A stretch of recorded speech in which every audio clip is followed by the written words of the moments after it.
This is Dr. Bill Corter. I'm a physician and an author.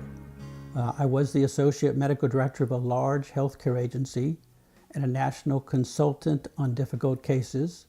But I made this switch to try to become and move in a direction that was more personal. And my goal was to try to help individuals on a direct basis. And so with this first video, I wanted to share the event that shifted my career and shifted my focus. And it occurred on a Sunday night around 10 p.m. I received a call from one of my best long-term friends. And the long-term friend, as soon as I picked up that telephone call, I knew something was wrong. He was clearly distraught. He had been drinking. He was slurring his words.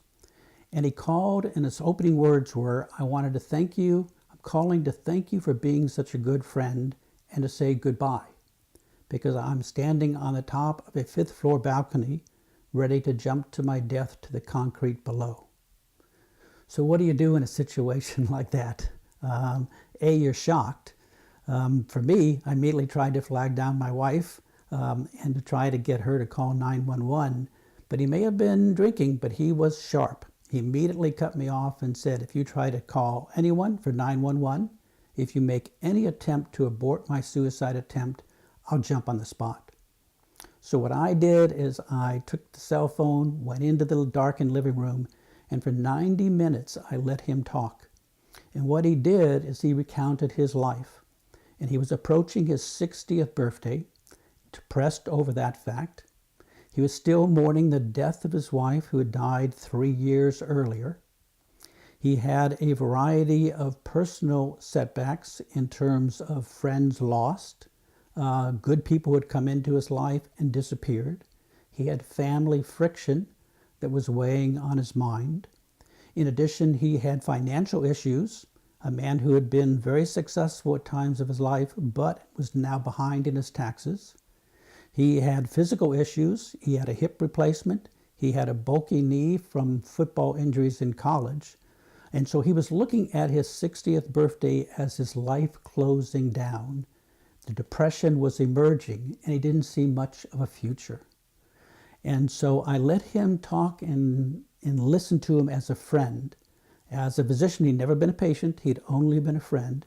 But I listened to him for a long time, and then he surprised me right in the middle of his litany and said, "You know, I've heard you're redesigning your life.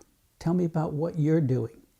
So for the next 10-15 minutes, I shared what I had been doing to reevaluate my 2 careers and how I was thinking of changing my life to make it more valuable, more personal. And he surprised me a second time.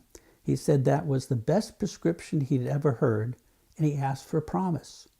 And the promise that he asked for is that I write a book or I set up a website and I try to do a public service where I share the information for free and help others. And for a lifelong friend in that situation, I made that promise and I kept that promise. And when I made that promise, he said, "Thank you very much. It means a lot to me." And he hung up. So there I was at 11:30 at night, not knowing whether he had jumped or was about to jump. But I didn't call him back. I decided to be patient. I did not sleep very well that night. But the next day around 10 a.m., he called, and he was checking into a psychiatric hospital. And they had placed him on a 3-day involuntary hold as a danger to himself. And so for 3 days, he received psychiatric treatment. They gave him antidepressant medication. They gave him a mood stabilizer. And on the 3rd day, the doctor came around and said, "You know, how are you doing?" And he lied. He said, "I'm doing great. The antidepressant's working, mood stabilizer working. I'm ready to go." Doctor discharged him, gave him the prescriptions. Did he ever fill the prescriptions? No. He went directly to a liquor store, picked up a 5th bottle of liquor, went directly home, went to that 5th floor balcony, drank about half a bottle, and then he jumped to his death. And so for me, it was a devastating loss of a long-term personal friend, but also was a personal disappointment because I had not done enough to save his life. And the sad part in retrospect, and I learned at his service and his funeral that he really had liked what I had presented, But the sad part is I had only been able to present him half of what I was going through, because I still had a lot of material that I was reading and considering and reevaluating that I never had a chance to share with him. And my feeling today is if I could have shared everything, the full spectrum of my different ideas, I think I could have saved his life.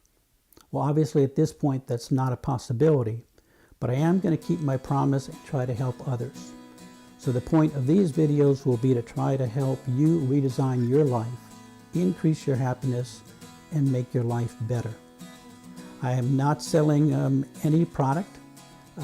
All I have is a service, and the service will be these sorts of educational material from my books, the blog, the website. So if you're interested, please subscribe. Otherwise, I really thank you for listening. I appreciate your time. I wish you well, and I hope I catch you again. So thanks.